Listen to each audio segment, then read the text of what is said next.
After the Apocalypse, a pandemic survival story. Season 2, Episode 14, No Good Choice.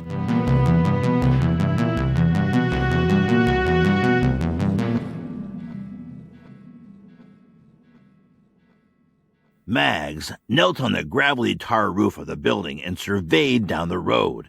This was where the dog was leading her, but she didn't like being so exposed. She had climbed the rusty fire escape of this place to take a look. The dog was a professional. She knew that, but without knowing the German commands, she couldn't really control him like the old man had done. She hadn't worked with him. He was a good soldier, but they were still getting to know each other.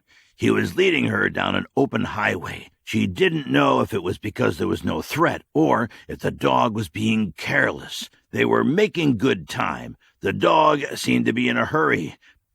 Maybe too much of a hurry. The smart move was to take a beat, find some high ground, and see what was up ahead. Being seen by a vehicle or catching a hot round from a sniper wasn't in anyone's best interest. She didn't know what she was walking into. She didn't know what the old man had walked into. All she knew was the dog had returned alone. The old man and the kid ran into something dangerous or even fatal. She was smart enough to be careful, but she had to find out. There was no good answer. Events seemed to be closing in on her. She couldn't decide which was worse, to be chased and shot at and in immediate danger, or to lose everything by small cuts. Her strength was to focus on only those things that she could control, and she had been doing that. But still, all these things she couldn't control seemed to be tightening like a noose on her, and the little band she was trying to serve and protect as best she could. Her kids. At least in a firefight, you know who the enemy is, and you can shoot back, she thought. She believed things had been getting better. She thought they were in the clear when they escaped across the river, that maybe God was on their side now. But her group was being peeled away, like bark chafed away from a dying tree, until all that is left is rot for the worms and beetles. First, the people they lost at the river, then the old man and Brad. Now Willie had disappeared. It was down to just Bella and her kids. If things kept going like this, they'd all be gone. There was no good choice. Wait at the school for the inevitable encounter with more bad luck, or flee somewhere else. She felt boxed in. Her choices were limited, and she didn't like that. She felt trapped. She could have gone down the river and tried to find Willie to talk some sense into that girl, but she guessed that if the kid didn't want to be found, she wouldn't be found. And besides, Mags understood.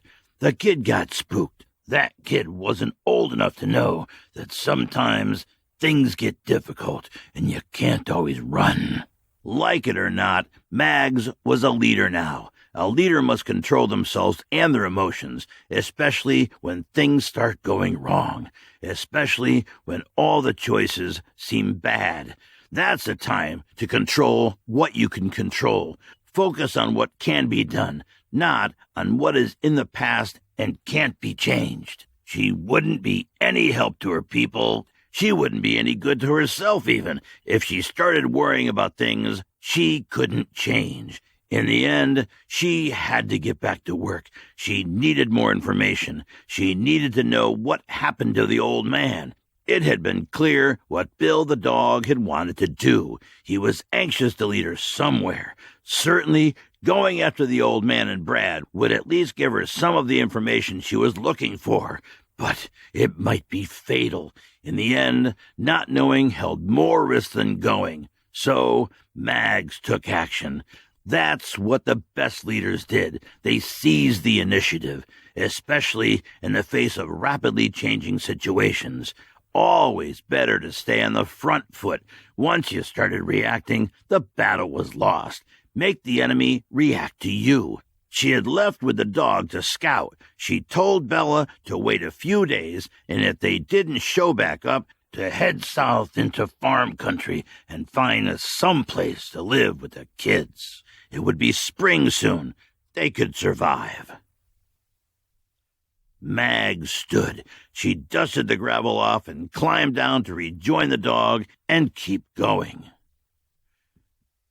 The old man's neck was aching from being stuck at an awkward angle for so long.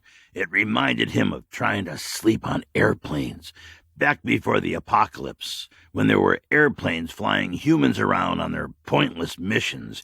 He remembered taking the red-eye back from conferences, flying overnight to make it back for work at the hospital in the morning. There was no way to get comfortable sleeping in an airplane seat. You'd wake up with cramps in your neck. All that flying around and trading sleep for work seemed comically useless now. If he could go back in time and do things differently, would he? Hadn't Marcus Aurelius said to live each day as if it were your last? That Stoic credo was memento mori. Remember that you will die. Remember that death is snatching your life away minute by minute. Camped out with his army in the forest of Germany as the Antonine Plague ravaged the Roman Empire. That old Stoic would have felt miserably at home with this apocalypse. There was nothing the old man could do about his neck.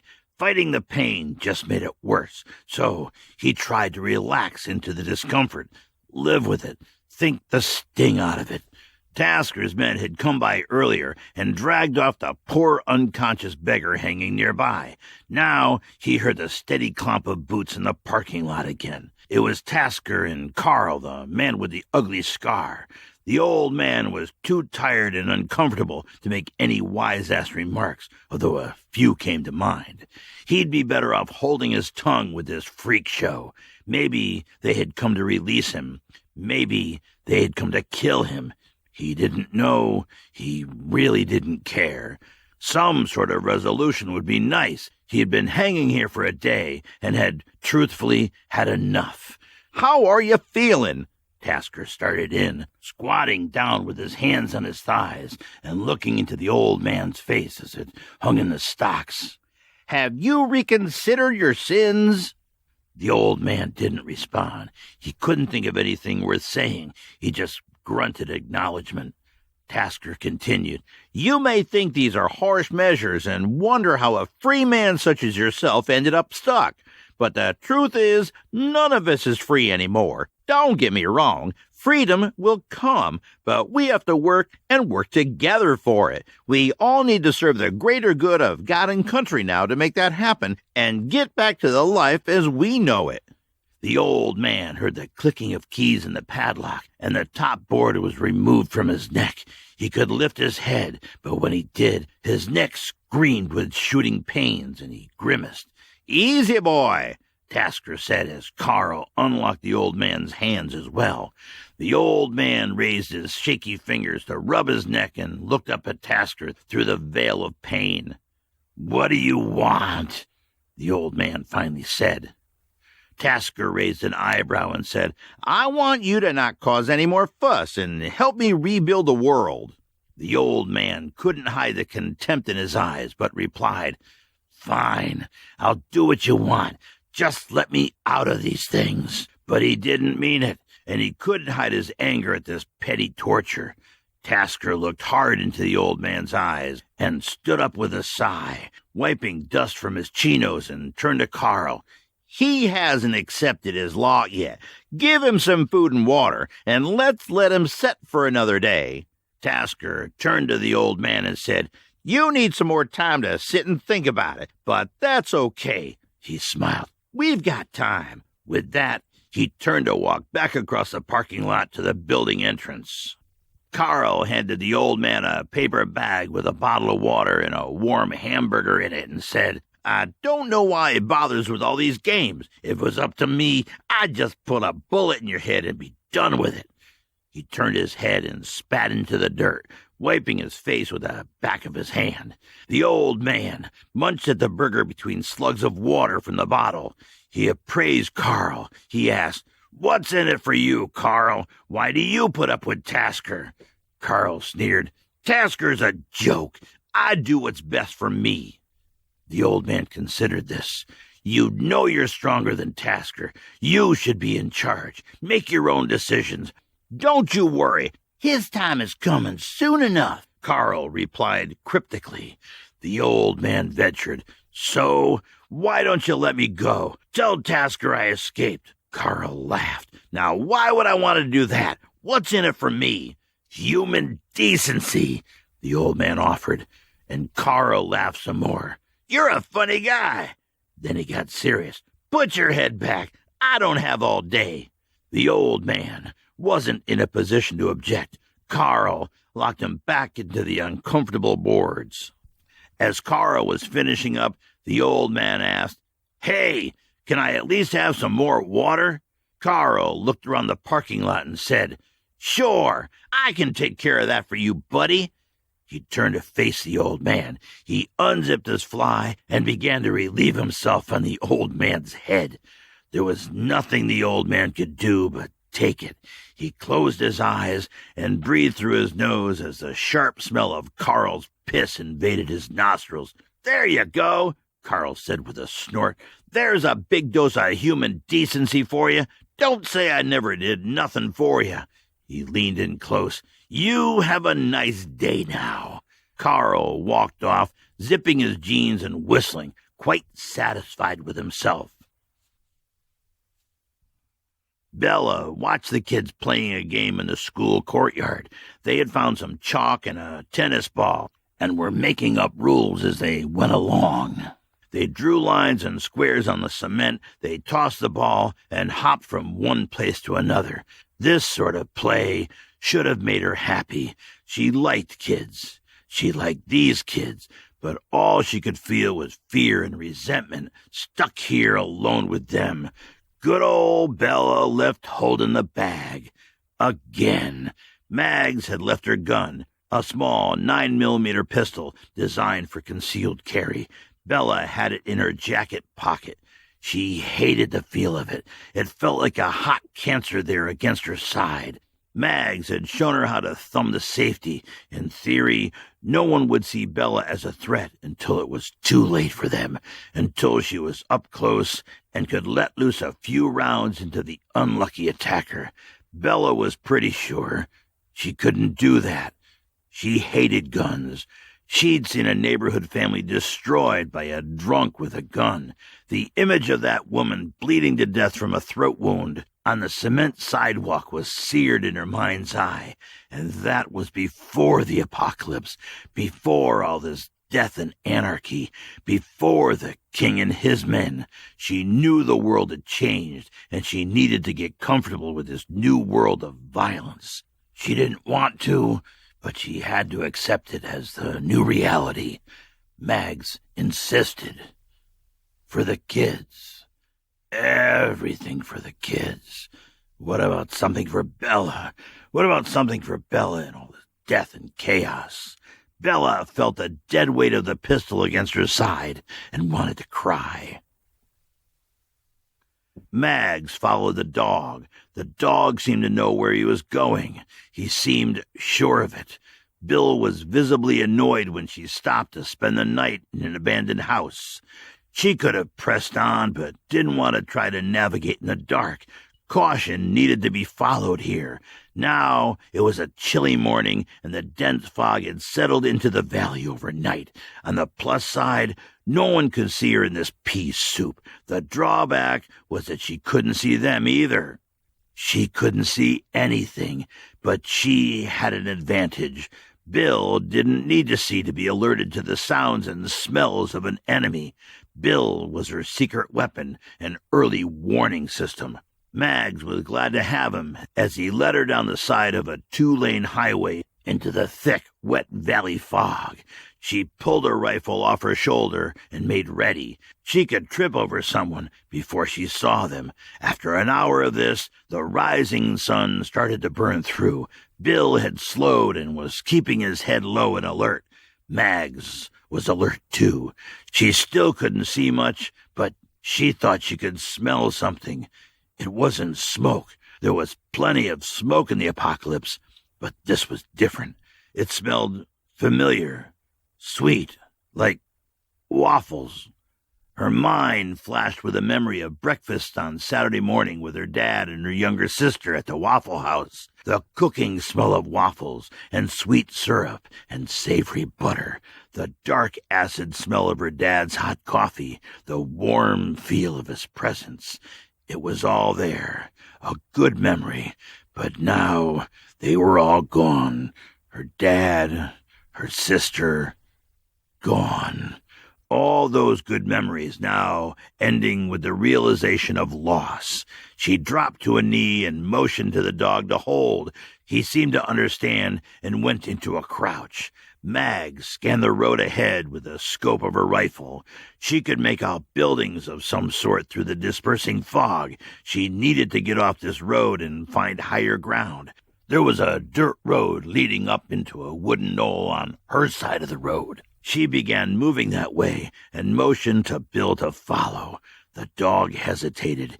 He looked in the direction of the buildings a beat before moving to join her. From behind an old oak tree, Mag scanned down at the buildings. Bill was lying next to her, watching intently. Most of the fog had burned off, and she could make out what lay below. A large, two-story office-type building sat back from the road. There was a big parking lot in front of a gatehouse. She focused on the building, scanning along to the door. She looked hard to see if she could make anything out, but she couldn't. The windows were opaque in the morning sun through the lifting mist. Mags raised the scope to scan the roof and noticed a stack of sandbags and two men lounging behind them. They were smart enough to have guards, but not smart enough to train them to pay attention, she noted. There were signs of people and activity here. She dropped the rifle scope and looked around to make sure she was still in the clear. Looking down from her perch on the hill on the other side of the road, she could see the industrial park stretching out into the distance and was starting to comprehend why there was activity here. There was stuff here, buildings and supplies.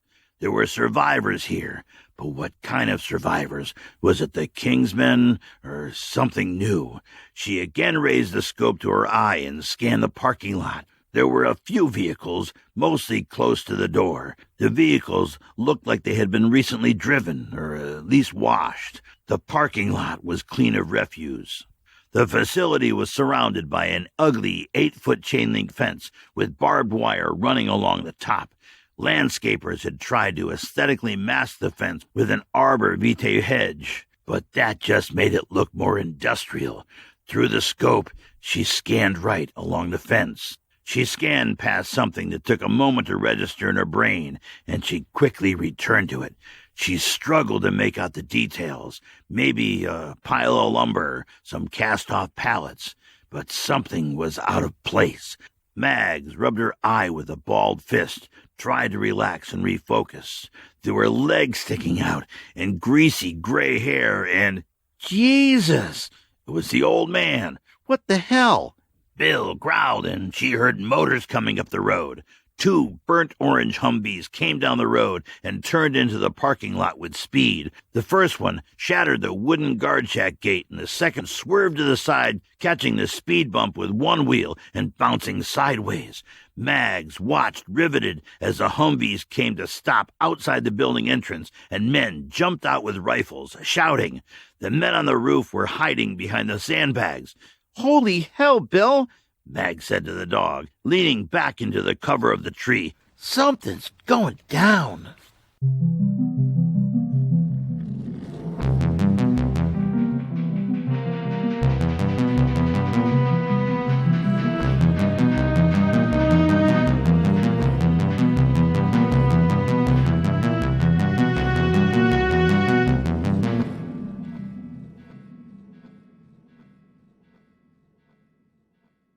Hello, my survivor friends. How's it going this week? Here we are, episode 14 of season 2. And this, for you time travelers, is released on Friday, the 4th of March, 2022. And I'm also releasing concurrently, at the same time, season 1 of the podcast to the Amazon Vela serial feed. So every week I drop a chapter there from season 1. And the two channels are converging, meaning I've been pushing the Vela episodes of season 1 out every week, but this only gets done every other week, so that process makes up ground, right, on season 2's bi-weekly cadence, and they all converge. It's all coming together. When we finished season 1 last spring, I had a starving artist go through and edit the manuscript, clean it up for publishing. I had her go in and remove all the editorial notes that I put in there for Robert, and I also tightened up some of the prose. And one of the things I asked her to do was to look at the paragraph structure, because when I write for audio, I write the cadence as spoken voice, because I'm used to writing for audio for spoken voice, and I write that into the manuscript. And the way I do that is I break it up into really tiny paragraphs. So I create the cadence with the paragraph breaks, and that makes it easy for Robert and I to have the same cadence in our heads, but it leaves you with a lot of short 1 or 2 sentence, sometimes even 1-word paragraphs, which I wasn't sure that made for the best reading experience, but it actually, I think it does. Anyhow, because we're all getting different experiences. You listening to the audio, you get one experience. And the way Robert reads the script is one of many different ways it could be read. I try to structure the prose so that the end product sounds kind of like it does in my head, but sometimes he does something different. And most of the time I'm okay with that, because I go, oh, that's fine, that's an interpretation, that sounds good. And sometimes it's better. But you get the experience when you listen to it. It's a similar experience, but it's still being filtered through your head, right? Through your experiences. So it's specific to you and how you interpret. And I'm always amazed at the pictures that people have in their heads and how different those are from the picture that was in my head and what I was trying to describe, because I think I do a really good job of painting the scenes. So it surprised me when people come back and go, no, that's not what I saw. So anyhow, getting back to the Vela version, the serial version, the written version, and reading that in story form, that's going to be also a different experience. And when I put them up, I reread them. And I think that the short paragraphs actually flow really well, especially in that format where people are reading it on their phone. It makes the story less dense somehow, much lighter. It works. And when I read it, I still hear that same audio cadence. I still hear the music, so to speak, in the words that I heard when I put them together. So what's my point and why do you care? Well, it's, I guess, more of an observation than anything else. But I would be interested to hear from someone who has read the Vela first and then gone on to listen to the podcast, to the audio, or vice versa, to see if their experience was different, right? Because I get into this with books where you've seen the movie and then you read the book, or you read the book, then you see the movie. And it can go either way, right? You can either like it or you can hate it. So right now I'm reading The Expanse, the first book of The Expanse, and I really like it. And just because I watched the show, I don't think that ruins it. And before, when, for example, Altered Carbon, I think that's on Amazon as well, Altered Carbon. I had read the books beforehand, and I think that was an advantage, because if you hadn't read the books, you'd have no idea what was going on in that show. So anyhow, by the time this story, or any story, gets to you, I've spent many hours of my time writing and editing, so I kind of lose track of the final experience of consuming it, so I appreciate that feedback. Links to anything that I'm doing is going to be in these show notes and the notes on the podcast here. If you look at the notes, you'll see all this stuff. The links for the podcast on Acast, the links for our Facebook group, the links for the Patreon page. If you want to throw me some donations, that would be great. The Kindle Vela story that I was just referring to, and our merch store. So there you go. Anyhow, I hope everybody's hanging in there. May you live in interesting times. That's a phrase that you've probably heard. It's commonly attributed to a Chinese curse. When you use that ironically, may you live in interesting times.